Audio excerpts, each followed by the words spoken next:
Hello, Warrior Women. Kara McCoy here. Today I want to talk to you about social media influencers. Okay, so I don't want you to be fooled by the influencers out there. So there are so many beautiful women out there with beautiful bodies training and showcasing themselves on social media, Facebook, Instagram, TikTok. It's great to see. Honestly, I love to see women getting into a sport that I've loved for years and moving their bodies in these beautiful ways. However, I want you guys to be wary of the social influencers because of a few things. Number one, many of them are not 40, 50, 60 years old. Okay, there's some, I get it, but most of them are young. So we have to look at, wow, youth. Yeah, I remember that. I remember that. I could rock it and things were tighter and things were smoother and I loved my 20s and 30s. We're not that age, or the women that I coach are not that age. Anyways, if you are, keep going, rock it, enjoy it, okay? It's all yours. Age is a factor. Genetics is also a factor. Now, I'm not one to say she got that way because of genetics, because for many times it is a Passover. It is an excuse. And there are many, many people who train and they don't have the genetics, but they do very, very well. But genetics is a big part. Now, I can tell by looking at somebody's shape that they were naturally born that way to a certain extent. And that makes some of our best IFBB pro bodybuilders, and it makes some of our best influencers as well. If you know the family or the mama, you can see it coming down the line as well. So there are some women that are naturally blessed with a nice teeny tiny waist and nice full glutes that are uplifted, nice broad shoulders, nice skin, all that stuff. Again, power to them. But we need to understand that a lot of that can be genetics as well. We have lovely lighting, like I'm using a light here. We have lovely camera angles. We have filters.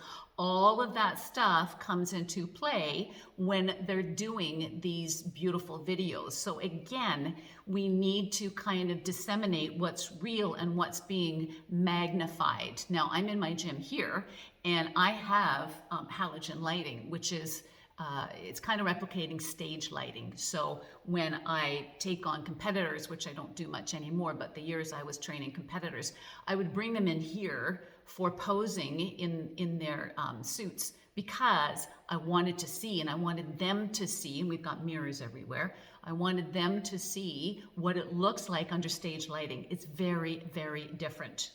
I see this a lot when I see befores and afters in a lot of the training Facebook pages, and I'm always after women, and I get tarred and feathered a lot, but I really want them to understand that your before picture and your after picture has to have the same clothing, the same lighting, the same angles. And what happens is they'll go and they'll take a picture when they're not feeling good about themselves and their butt's pulled in and they've got these like frumpy underwear on, and they'll snap a picture in their bathroom. And then like 4 months later, they're feeling good and they're putting on this nice little, slinky bottom, and they've got nice lighting and they're pushing out their derriere. And so you're looking at it going, wow, before and after, there's a lot of change. There's often not a lot of change in like 2 months, guys, okay? Let's be real. But what's happened is she has understood the value of posing and lighting and proper clothing. So all that stuff matters. So I want you guys to really be aware of all these little nuances that happen. And a lot of these social media influencers are really good at their craft, guys. They know how to show it off.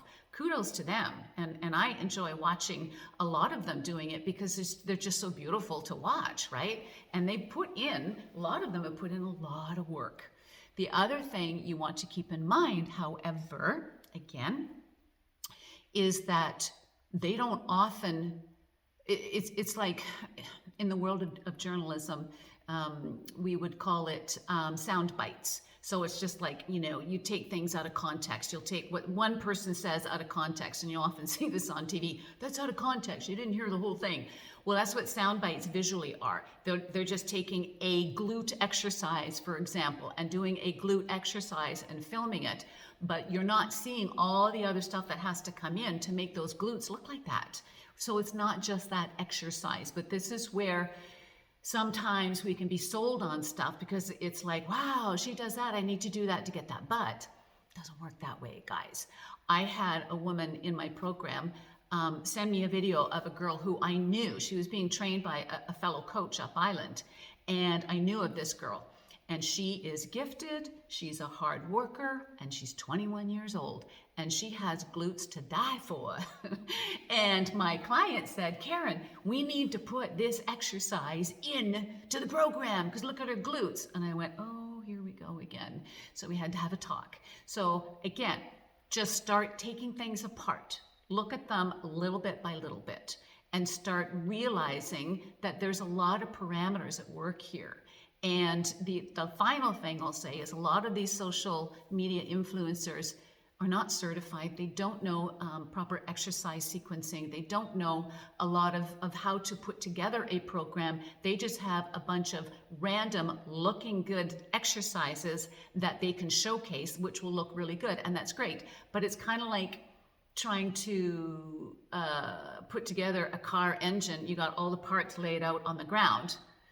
You've got all the parts, but how do you put it together? Or baking a cake, you just can't throw all the ingredients together. The order matters. So this is the same when we're doing exercise programming. And a lot of them don't have that, but they have randoms.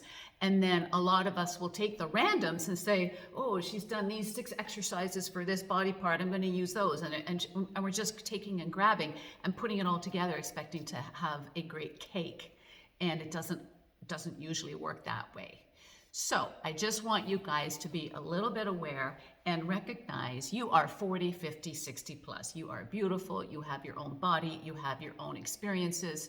And at this age, as mature women, you should be going out and getting yourself a good coach, not somebody who's done a show. I am not against coaches who have been competitors who have done shows.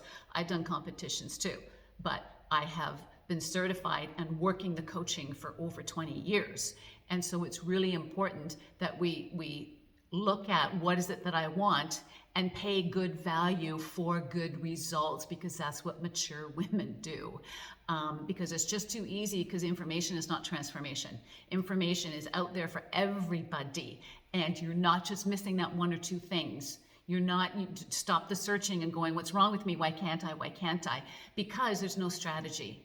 It's just a conglomeration of stuff. So social influencers are really great because they really have moved ahead this fitness and weight training and wellness journey. And I absolutely love that because it's beautiful to watch, and it's important for women to feel good about themselves. And there's all sorts of different body shapes happening and doing stuff out there, which again, I think is really important for the body positivity movement, and especially for aging women, because things change when you age. You know it and I know it. We'll talk about that in another video. All right, you guys, take care. Ciao.